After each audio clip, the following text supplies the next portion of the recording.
This is an incredible Shabbat, and we are so blessed with so many wonderful guests. Among them, we welcome Ambassador Barak and his wife. We welcome George Deruz and Yasser Nakvi, all leaders in our community. We're so thrilled that you're here with us, as well as all of the other guests who are here, and all of our community and the rabbis who are here from out of town. But I have more important guests, my kids.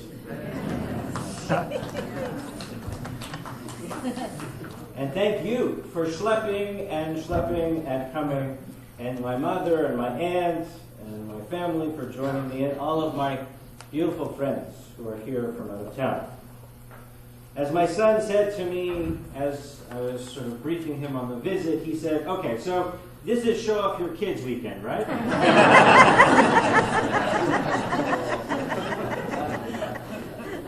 So thank you for participating and helping enhance our service, and you make me proud every day.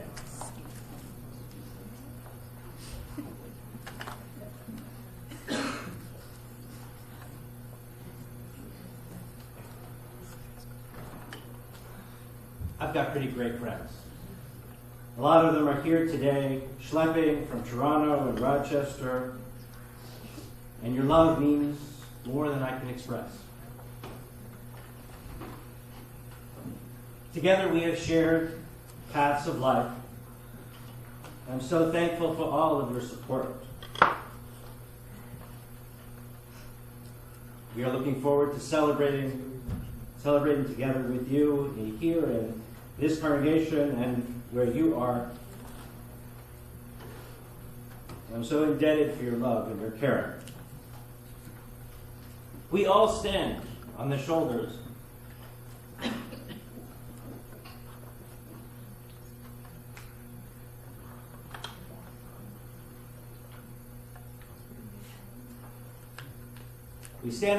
of those who precede us. Yesterday, my grandfather would have been 102.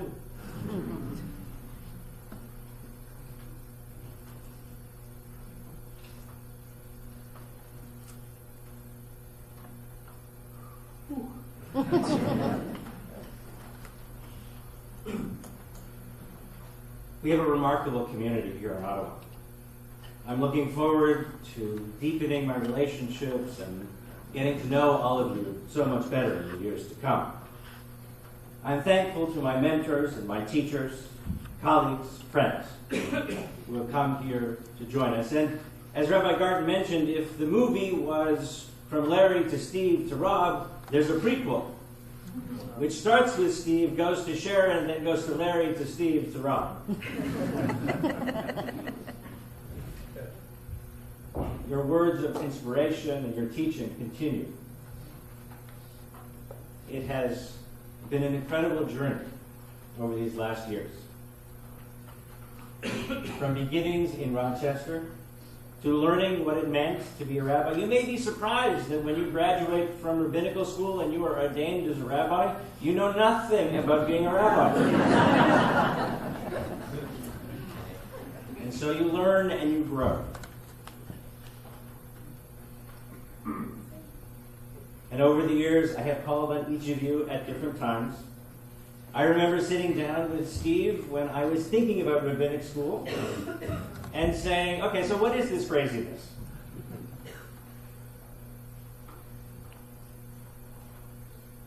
And we had lots of conversations over the years as we worked at Camp George together. And working at camp has been a center because it's allowed me to continue relationships with Sharon and with Steve. Larry never went to the game.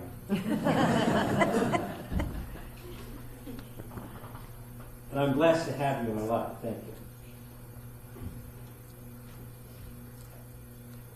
There are so many people who have worked so hard to make this weekend a success.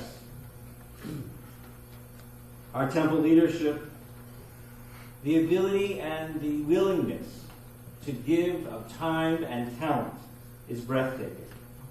truly exemplifying what it means to be a community, to be a team.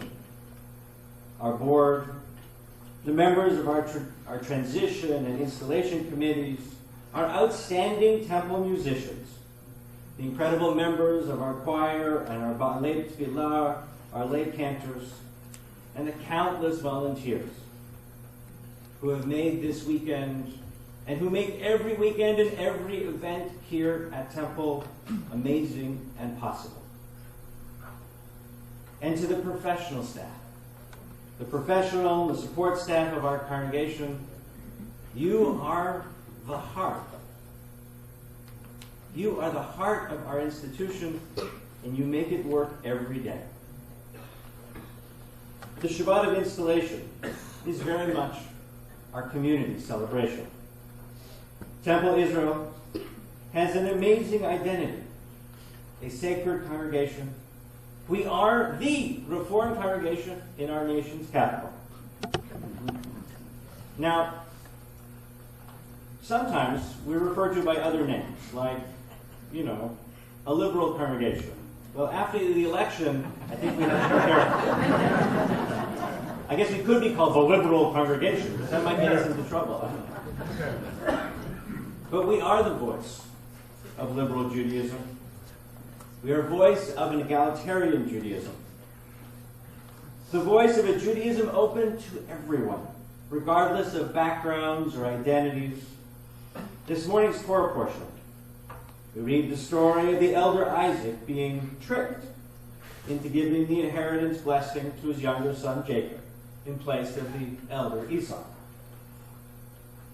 But I think Isaac closes his eyes. He closes his eyes to the status quo. He refuses to simply give the primary blessing to his older son. Instead, he makes a choice. Because I think he really knows what's going on. And when the younger son Jacob comes to Isaac for the blessing, and Isaac says, "Your hands kind of feel like Esau, but your voice is that of Jacob," clearly, he knows what's going on. And clearly Isaac is making a stand and willing to make a choice, to contradict the established norms, to go against the current. And for close to 50 years, that is what this sacred congregation has done. We have been on the leading edge of social and Jewish innovations, willing to do what was right, rather than what was either popular or traditional. And so I'm thankful to continue that tradition of innovation and leadership here. Because together we'll chart a new course. We will weave a new fabric. We will build a new relationship. Change isn't easy. It's often challenging. It's hard. It's uncomfortable. But as a Reformed community, that is what we are. We are all about evolution and change. As the name implies, we reform things. We are constantly in that process of reshaping and reforming something that we feel is best. Not to change, just to change. But to ensure that our community continues to be a vibrant center of Jewish life and activity here in Ottawa and a leader in the Canadian movement. Next year, we will celebrate 50 years of Temple Israel. What will the future be? How will we define and redefine and continually redefine who and what our congregation is? We'll do it with partnership. Partnership with all of you, with the leaders of our movement, together. So I leave you with the words of Pirkei Avot. The day is short. There's a lot of work to be done. Sometimes people are a little reluctant to volunteer. I paraphrase. But the reward is great. And the one who governs the heavens above is pressing us and encouraging us to ever reach higher and do more. Shabbat Shalom.